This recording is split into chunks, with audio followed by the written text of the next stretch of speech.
Honorable Président de l'Assemblée nationale, Monsieur le Président de la Cour constitutionnelle, Président du Conseil supérieur de la magistrature, honorables députés et sénateurs, Mesdames et Messieurs les membres du gouvernement, Leur Majesté, vénérable chef coutumier, gardien de nos traditions, Leur Majesté, chef traditionnel, membre du Forum des rois d'Afrique, distingués invités, Mesdames et Messieurs,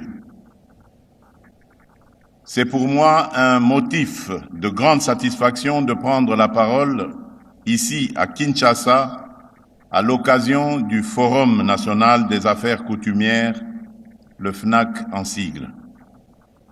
Je souhaite la bienvenue au nom du peuple congolais à toutes les délégations venues de nos provinces et aux royautés sœurs d'Afrique et d'ailleurs qui ont accepté de rehausser de leur présence ce rendez-vous historique. En vous voyant réunis dans cette enceinte dédiée à la culture et à la rencontre des peuples, je mesure l'ampleur de ce que représente ce forum, une rencontre entre mémoire et avenir, entre les racines profondes de notre identité et les exigences d'un État moderne, démocratique et décentralisé. Le thème que vous avez retenu, renforcement de l'autorité coutumière, gage de stabilité, de développement, de sécurité et de cohésion des communautés en République démocratique du Congo, exprime avec justesse une vérité que notre histoire confirme chaque jour, là où l'autorité coutumière est respectée, structurée et bien articulée à l'État, les communautés sont plus stables, les conflits mieux prévenus et le développement plus enraciné.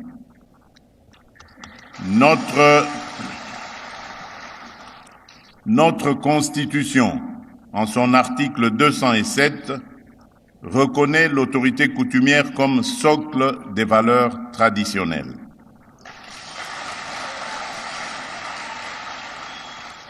La loi numéro 15/015 du 25 août 2015, fixant le statut des chefs coutumiers et les conditions de dévolution du pouvoir et modalités de son exercice, est une avancée majeure en ce que nous disposons déjà de balises juridiques claires. Mais l'enjeu aujourd'hui est de passer du cadre juridique à la pratique, du texte à la gouvernance quotidienne. Comment garantir une succession coutumière légitime et apaisée? Comment mieux articuler l'autorité coutumière avec l'administration territoriale, la justice, les services fonciers, les secteurs des mines, de l'agriculture, du développement rural et de l'environnement? Comment faire des chefferies, groupements et villages de véritables pôles de stabilité, de médiation et de développement local? Ce forum est l'espace approprié pour répondre à ces questions de manière collective, responsable et durable, en s'appuyant sur l'expérience des autres. Leur Majesté, vénérable chef coutumier, nous tenons cette rencontre dans un contexte sécuritaire grave que nul n'est censé ignorer. Notre pays est victime d'une agression injuste menée par un pays voisin à travers le mouvement terroriste du M23 AFC et d'autres groupes armés qui se sont rendus coupables d'occupations illégales, de déplacements massifs de nos populations et de violences inacceptables. Parmi les méthodes utilisées par ces forces négatives figure une entreprise particulièrement pernicieuse, la tentative de substitution des chefs coutumiers légitimes par des individus imposés étrangers aux traditions locales, pour mieux asseoir une logique d'occupation et de prédation.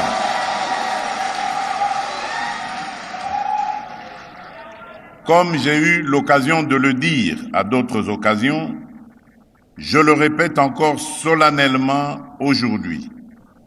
Aucune puissance, aucun groupe armé, aucune administration parallèle ne pourrait effacer nos lignages, nos chefferies, nos droits coutumiers.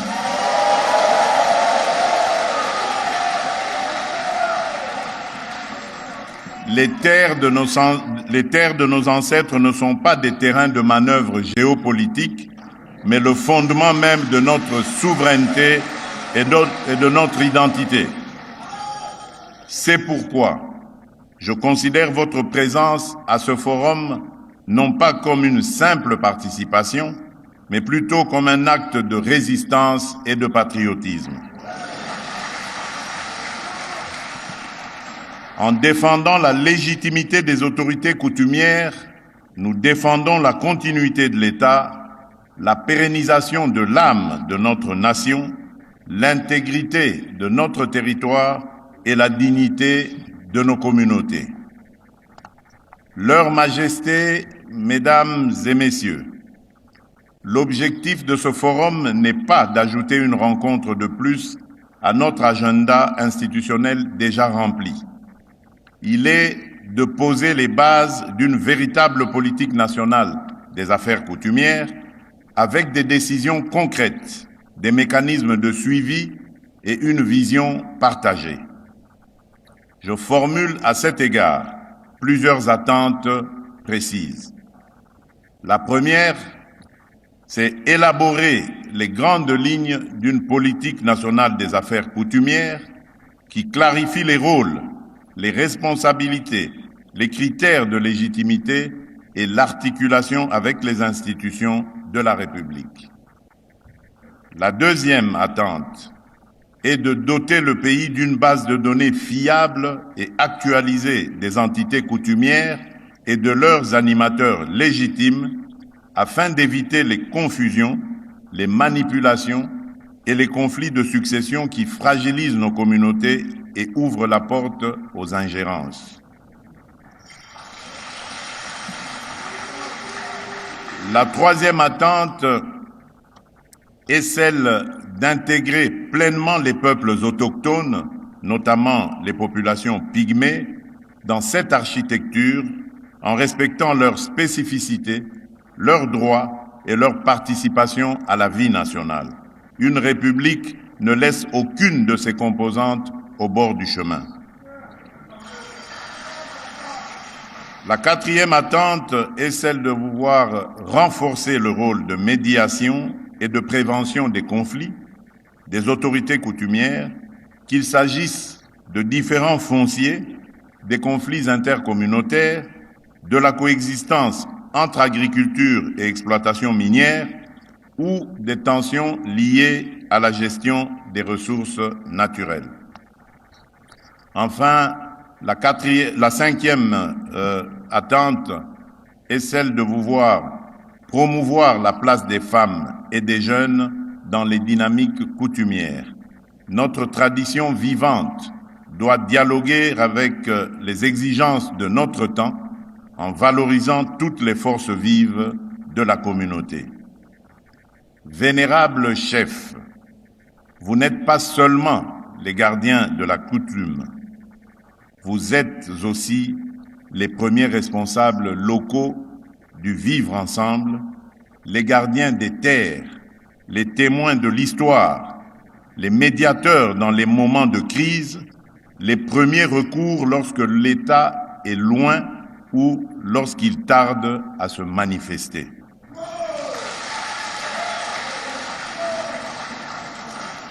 Dans un pays engagé dans la décentralisation et la proximité des services publics, votre rôle est déterminant pour accompagner les politiques de développement rural, soutenir la scolarisation, la santé, la protection de l'enfant et de la femme, encourager l'entrepreneuriat local, lutter contre les antivaleurs et la dégradation des mœurs, et sensibiliser les populations à la préservation de l'environnement, à la gestion rationnelle des ressources et à la lutte contre le changement climatique.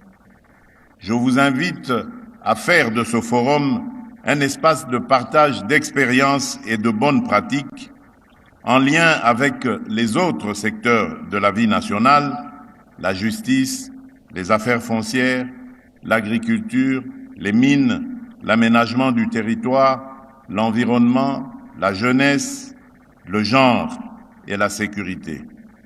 C'est en croisant vos savoirs traditionnels avec les politiques publiques que nous construirons une gouvernance plus proche des réalités du terrain. Mesdames et messieurs, le monde change vite. Les technologies bouleversent le mode de vie. Les jeunes générations sont connectées à des imaginaires planétaires. Dans ce contexte, certains pourraient être tentés de considérer la coutume comme un vestige du passé.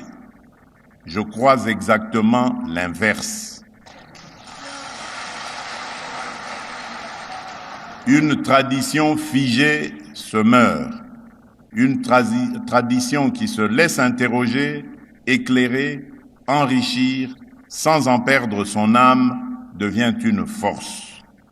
Notre défi est donc de faire en sorte que la coutume ne soit ni instrumentalisée à des fins politiques ou mercantiles, ni enfermée dans les seules pratiques du passé, mais au service du bien commun, l'unité nationale, la paix, la dignité et le développement. La sagesse africaine nous enseigne qu'un arbre ne tient debout que par ses racines. Un peuple qui renie ses racines se condamne à l'errance. Un peuple qui sait d'où il vient est mieux armé pour savoir où il va.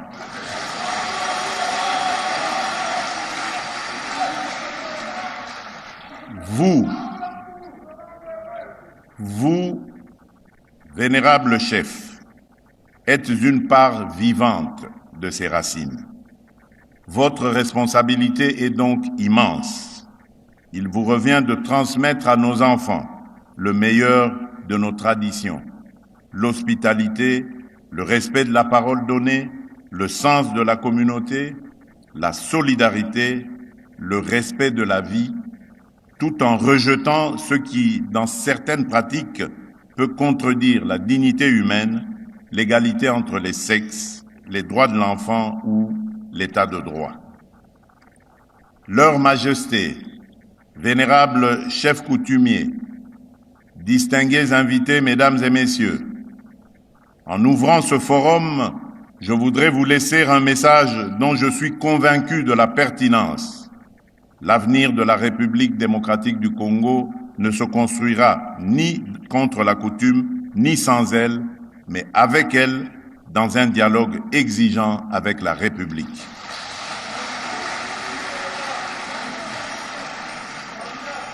Je forme le vœu, au terme de vos travaux, que notre pays dispose d'orientations claires pour la gouvernance des affaires coutumières, d'outils modernes de gestion des entités coutumières et d'une feuille de route commune pour faire de l'autorité coutumière un pilier assumé de la paix, de la sécurité, de la cohésion nationale et du développement local.